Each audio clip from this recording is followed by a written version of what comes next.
Harry backed away until he hit the dark chamber wall, and as he shut his eyes tight, he felt Fox's wings sweep his cheek as he took flight. Harry wanted to shout, "Don't leave me!" But what chance did a phoenix have against the king of serpents? Something huge hit the stone floor of the chamber. Harry felt it shudder. He knew what was happening. He could sense it. Could almost see the giant serpent uncoiling itself from Slytherin's mouth. Then he heard Riddle's hissing voice. "Kill him." The basilisk was moving toward Harry.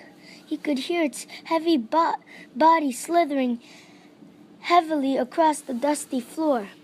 Eyes still tightly shut, Harry began to run blindly sideways, his hands outstretched, feeling his way. Voldemort was laughing. Harry tripped. He fell hard onto the stone and tasted blood. The serpent was barely feet from him. He could hear it coming. There was a loud, explosive spitting sound right above him, and then something heavy hit Harry so hard that he was smashed into the other wall. Waiting for fangs to sink through his body, he heard more mad hissing, something thrashing wildly off the pillars. He couldn't help it. He opened his eyes wide enough to squint, and at what was going on. The enormous serpent, bright poisonous green, thick as an oak trunk, and raised itself high in the air, and its great blunt head was weaving drunkenly between the pillars. As Harry trembled, ready to close his eyes if it turned, he saw what had distracted the snake. Fox was soaring around its head. The basilisk was snapping fiercely at him with fangs long and thin as sabers. Fox dived. His long golden beak sank out of sight, and a sudden shower of dark blood spattered the floor. The snake's tail thrashed narrowly, missing Harry, and before Harry could shut his eyes, it turned. Harry looked straight into its face and saw that its eyes, both its great bulbs, yellow eyes, had been punctured by the phoenix. Blood was streaming to the floor, and the snake was spitting in agony. "No!"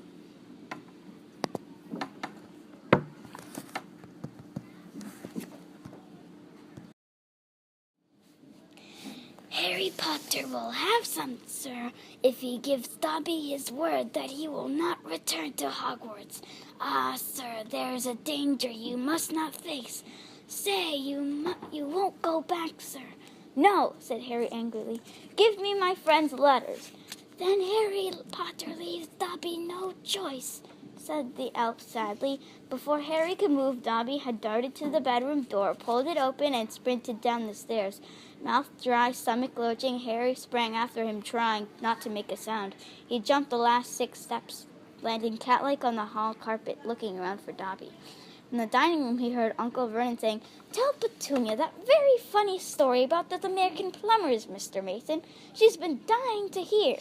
Harry ran up the hall into the kitchen and felt his stomach disappear. Aunt Petunia's masterpiece of a pudding, the mountain of cream and sugared violets, was floating up near the ceiling. On top of a cupboard in the corner crouched Dobby. "No," croaked Harry. "Please, they'll kill me." "Harry Potter must say he's not going back to school. Dobby, please." "Say it, sir." "I can't." Dobby gave him a tragic look. "Then Dobby must do it, sir, for Harry Potter's own good." The pudding fell to the floor with a heart-stopping crash. Cream splattered the windows and walls as the dish shattered. With a crack like a whip, Dobby vanished. There were screams from the dining room, and Uncle Vernon burst into the kitchen to find Harry rigid with shock, covered from head to foot in Aunt Petunia's pudding. Friday. Well, now I've gone and done it. Last night, after everyone was in bed, I snuck downstairs to listen to Roderick's CD on the stereo in the family room. I put Roderick's new headphones on and cranked up the volume really high. Then I hit play. First, let me just say I can definitely understand why they put that parental warning sticker on the CD, but I only got to hear about 30 seconds of the first song before I got interrupted. Turns out I didn't have the headphones plugged into the stereo, so the music was actually coming through the speakers, not the headphones. Dad marched me up to my room and shut the door behind him, and then he said, "Let's you and me have a talk, friend." Honey, those sound like seagulls, Molly said. Are you sure they're not just... I know what gulls sound like, Abby said. I have them on another tape. It's on the deck.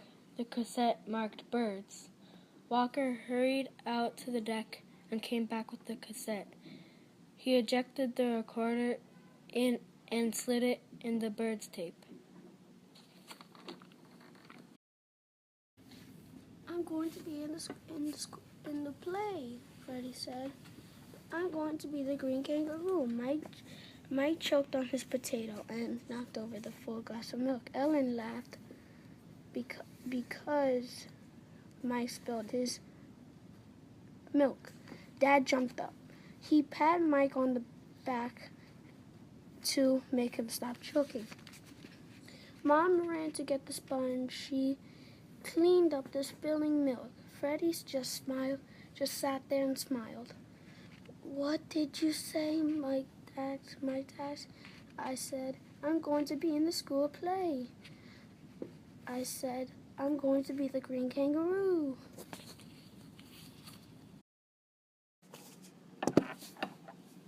Ralph arrived first. He's really fat and he isn't even 4 years old.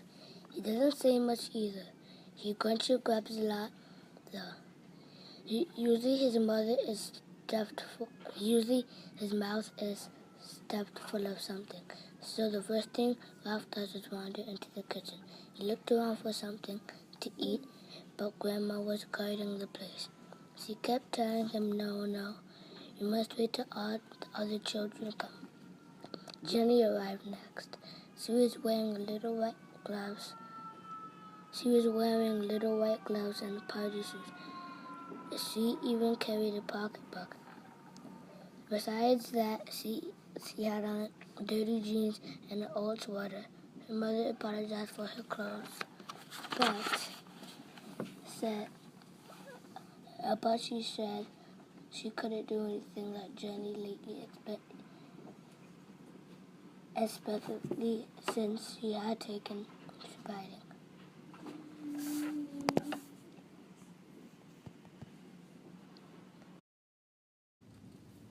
There's no way you can buck out now.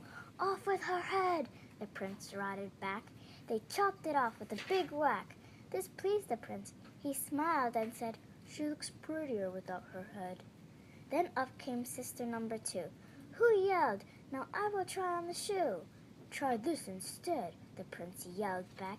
He swung his trusty sword and smack. Her head went crashing to the ground. It bounced a bit and rolled around. In the kitchen, peeling spuds, Cinderella heard the thuds of bouncing heads upon the floor and poked her own head around the door. What's all the racket? Cindy cried. Mind your own biz, the prince replied. Poor Cindy's heart was torn to shreds. My prince, she thought, he chops off heads. I am not paying for some crackpot old fool to teach him magic tricks, yelled Uncle Vernon, but he had finally gone too far. Hagrid seized his umbrella and whirled it over his head. Never, he thundered, insult Albus Dumbledore in front of me. He brought the umbrella swishing down through the air to point at Dudley. There was a flash of violet light, a sound like a firecracker, sharp squeal, and the next second, Dudley was dancing on the spot with his hands clasped over his fat bottom, howling in pain. When he turned his back to them, Harry saw Curly Pig's tail poking through a hole in his trousers.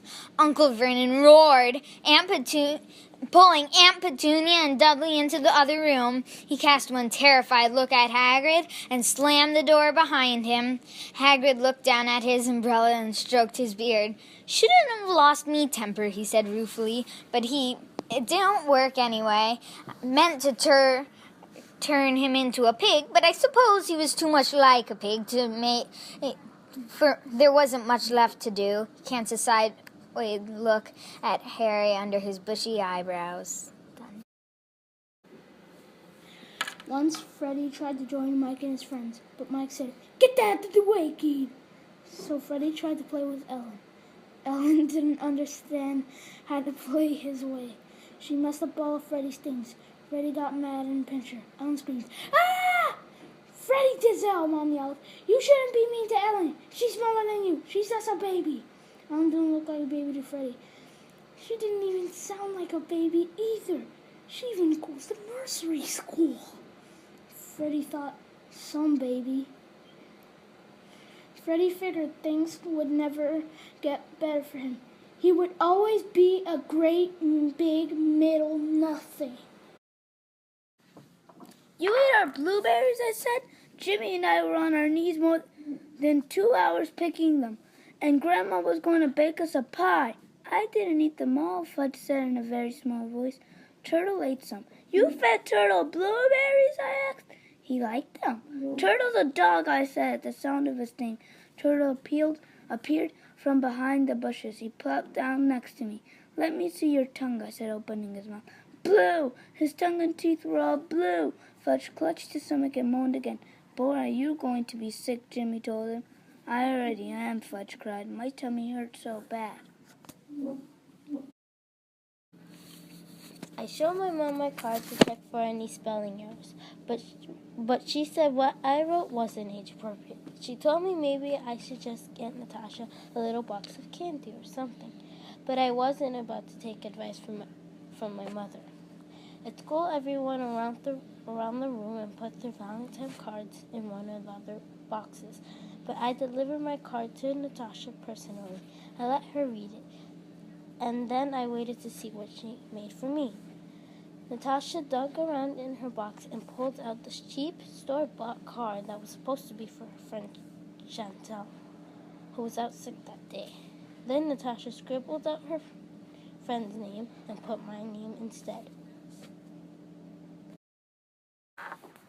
As she spoke, she reached out and poured herself a glass of water from a jug that was always on her desk. "There's a little girl in my class called Matilda Wormwood," Miss Honey began. "That's the daughter of the man who owns Wormwood Motors in the village," Miss Trunchbull barked. She hardly ever spoke in a normal voice. She either barked or shouted. "An excellent person, Wormwood," she went on. I was in there only yesterday. He sold me a car almost new, only done 10,000 miles. Previous owner was an old lady who took it out once a year at the most. A terrific bargain. Yes, I liked the Wormwood. A real pillar of our society. He told me the daughter was a bad lot, though. He said to watch her. He said if anything bad ever happened in the school, it was certain to be his daughter who did it. I haven't met the little brat yet, but she'll know about it when I do. Her father said she's a real wart." "Oh, no, Headmistress, that can't be right," Miss Honey cried. "Oh, yes, Miss Honey, it darn well is right. In fact, now I come to think of it, I'll bet it was she who put that stink bomb under my desk here first thing this morning."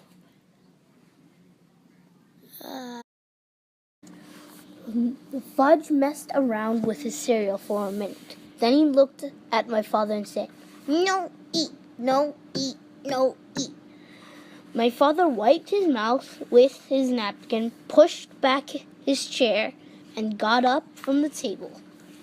He picked up the bowl of cereal in one hand and Fudge in the other. He carried them both in the bathroom. I went along nibbling on a bone to see what was going to happen. My father stood stood Fudge in the tub and dumped the whole bowl of cereal right over his head. Fudge screamed. He sure can scream loud. My father motioned for me to go back to the kitchen. He joined us in a minute. We sat down and finished our dinner. Fudge kept on screaming. My mother wanted to go to him, but my father told her to stay where she was. He had enough of Fudge's monkey business at mealtimes. My real birthday is on July 4th. Every year, our family has a picnic. All the aunts and uncles and cousins come. Every year, it's the same thing. Oh, sure, they sing happy birthday to me, but the cupcakes have red and white, blue sprinkles on top.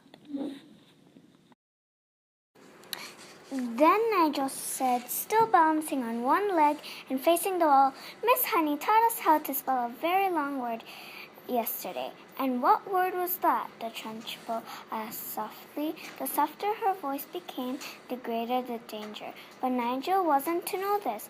Difficulty, Nigel said. Everyone in the class can spell difficulty now. What nonsense, the Trunchbull said. You are not supposed to learn long words like that until you are at least 8 or 9. And don't try to tell me everybody in the class can spell the word. You are lying to me, Nigel. Test someone, Nigel said, taking an awful chance. Test anyone you like.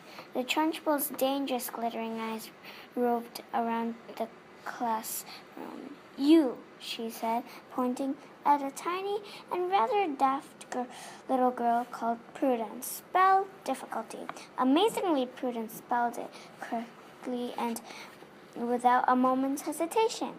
The Trunchbull was properly taken aback. Humph, she snorted, and I suppose Miss Honey wasted the whole of one lesson teaching you how to spell that one single word. Oh, no, she didn't, piped Nigel. Miss Honey taught us to do it in 3 minutes, so we'll never forget it. She teaches us lots of words in 3 minutes. And what exactly is this magic method, Miss Honey? Asked the headmistress. I'll show you, piped the brave Nigel again, coming to Miss Honey's rescue. Can I put my other foot down and turn around, please? Well, I'll show you. You may do neither, snapped the Trunchbull. Stay as you are and show me just the same.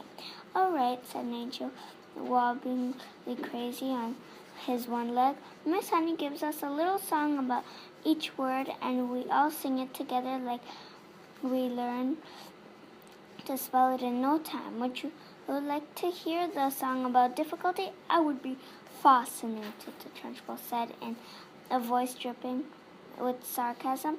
Here it is, Nigel said. Mrs. D, Mrs. I, Mrs. FFI, Mrs. C, Mrs. U, Mrs. LTY. That spells difficulty. Yeah, said Tom. Ha ha, you fooled them. Oh, geez, Billy sat up. Then he crawled over to the door and peered out through a knothole. Look at them peeking up over the stone wall. Watch this. The door swung slowly open. Screeching, Billy hopped onto the doorsill, into the yard, up onto a stump, splashed into a puddle, flapping his arms, rolling his head. Alan and Joe galloped up the hill through the high grass, yelling, Here he comes! Get out of the way! And then Billy stopped hopping and climbing up on the stump, called in a shrill, girlish voice, Oh, boys, where are you going? I'd something tar you little boys. Alan and Joe stopped and looked back. I do going home, little boys, yelled Billy. I do tired. Who's scared, you lunk? Called Alan. Yeah, yelled Joe. I guess I can go home without being called scared if I want to. But ain't you in a awful hurry? Shouted Billy. I just remembered I was supposed to help my mother wash windows this afternoon, said Alan. That's all. He turned and started up through the meadow, his hands in his pockets. Yeah, said Joe, me too. He trudged after Alan. 1, 2, 3, 4, Eddie counted. Only one more and then your precious spaceship is spare parts. Mrs. Sorg's braces were a bright glowing red when Eddie hollered, 5! He leaned with all his might on the red button. Red clothes lit up and steam came from the bottom of the dome. The entire garage started shaking and a high-pitched swirling filled their ear. That thing's gonna explode! Eddie screeched. Ah, my pretty little cows, cried Mr. Wonka. How I love those cows. But why can't we see them? asked Rooster Salt. Why do we have to go rushing on past all these lovely rooms? We shall stop in time, called out Mr. Wonka. Don't be so madly impatient. Busy lifting drinks, it said on the next story. Oh, those are fabulous, cried Mr. Wonka. They fill you with bubbles, and the bubbles are full of a special kind of gas. And this gas is so terrifically lifting that it lifts you right off the ground just like a balloon, and up you go until your head hits the ceiling. And there you stay. But how do you come down again? asked little Charlie. You do a burp, of course, said Mr. Wonka. You do a great, big, loud, rude burp, and up comes the gas, and down comes you. But don't drink it outdoors. There's no knowing how high up you'll be carried if you do that. I gave some to an old Oompa Loompa once out in the backyard, and he went up and up and up and disappeared out of sight. It was very sad. I never saw him again. He should have burped, Charlie said. Of course he should have burped, said Mr. Wonka.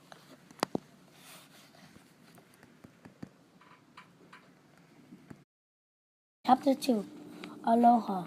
Jack opened his eyes. A gentle wind brushed against his skin.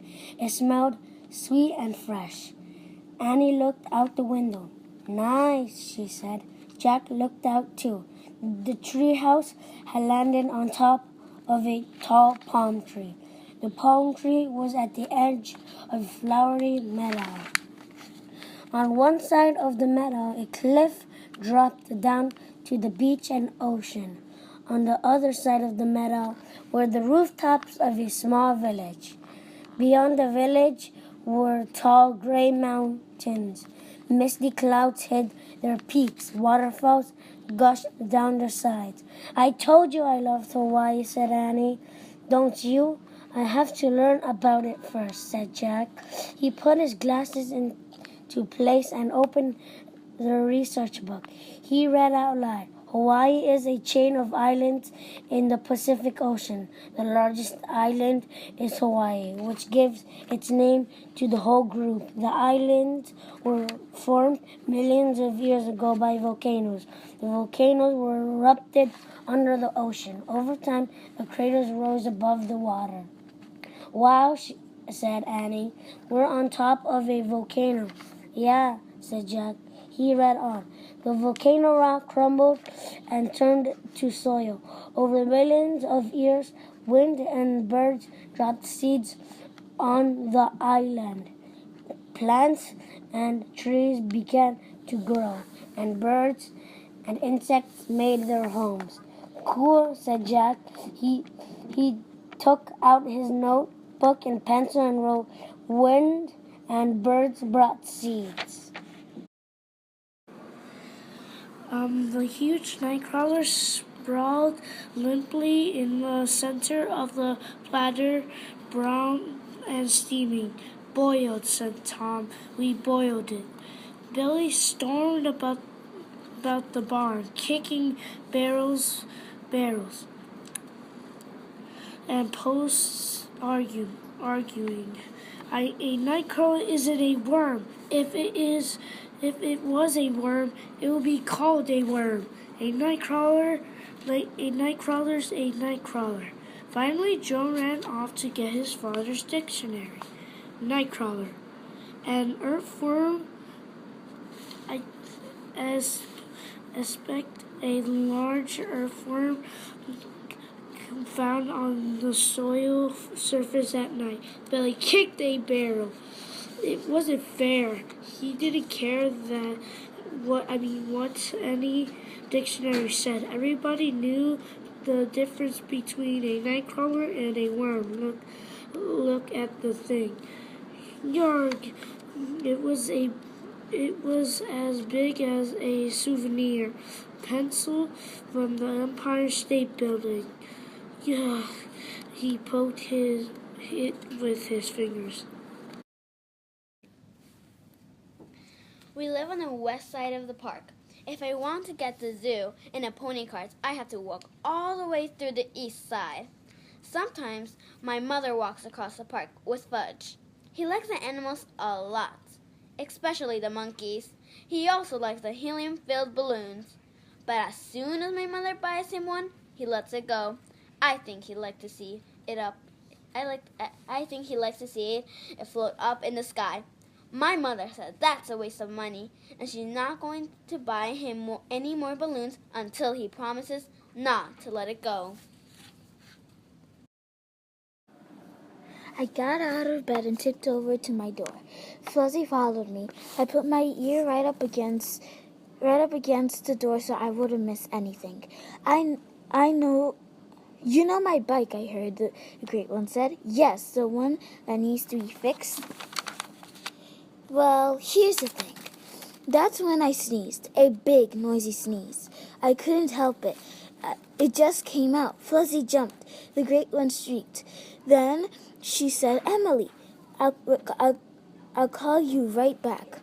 As soon as then she mumbled something I didn't get, something that ended with my brother. I knew it wasn't good.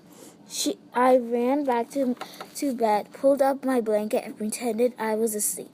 Fuzzy jumped on top of me. 2 seconds, my door opened. Jacob Edward Porter, the great one shouted. Uh-oh. She used my whole name. You were spying on me, because if you were, you were in big trouble. Capital B, capital T. The great one marched over to my bed. I know you're not really asleep. People don't sneeze while they're sleeping. She poked me. Wake up! What? I sat up and acted really surprised. I held Bruno against me. You can't fool me, she said. You were spying. I was sleeping. You woke me up. Ha, she said. I know exactly what you were doing. I always know exactly what you were doing. No, you don't, I said. You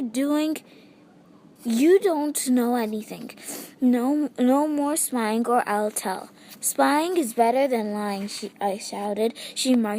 As she marched away. She stopped and turned. She looked at me. So, you admit you were spying. If you admit you were lying, I said. I'm not a liar, she said. I am a great pretender. And I can't ride a bike. I can't ride a bike, but I just can't like to fall. Is that what you were going to tell Emily? That proves it. You were spying. And if I ever catch you spying again, you'll be sorrier than sorry. And sorrier than sorry. She walked out, shutting my door behind her.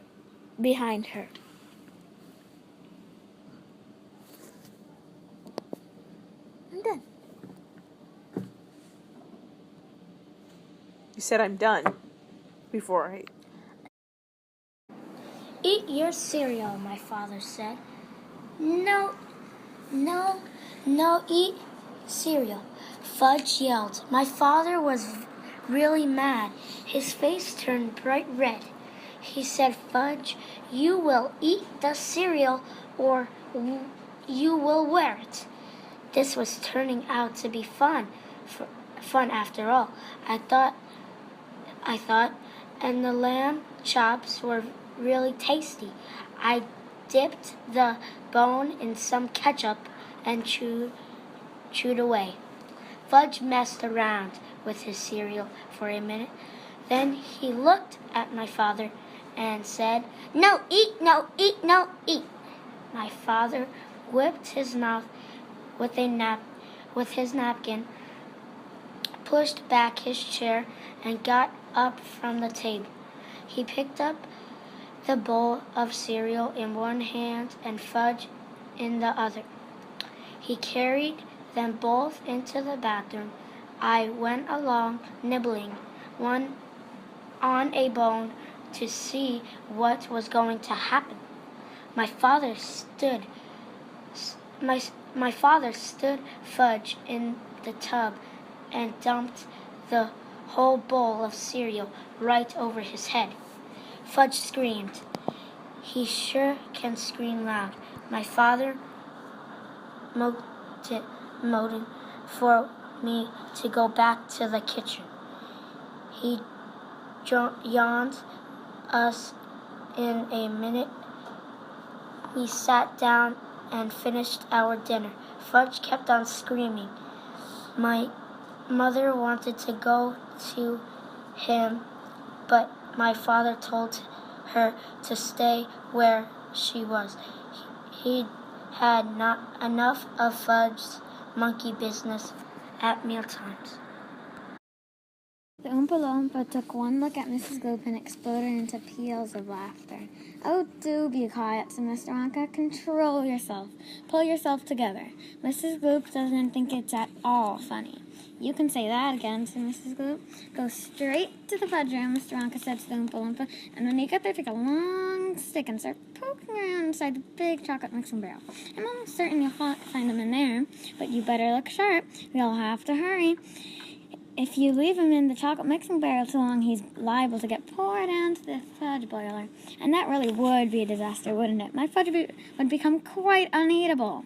Mrs. Gloop let out a shriek of fury. "I'm joking," said Mr. Wonka, giggling madly behind his beard. "I didn't mean it. Forgive me. I'm so sorry. Goodbye, Mrs. Gloop and Mr. Gloop."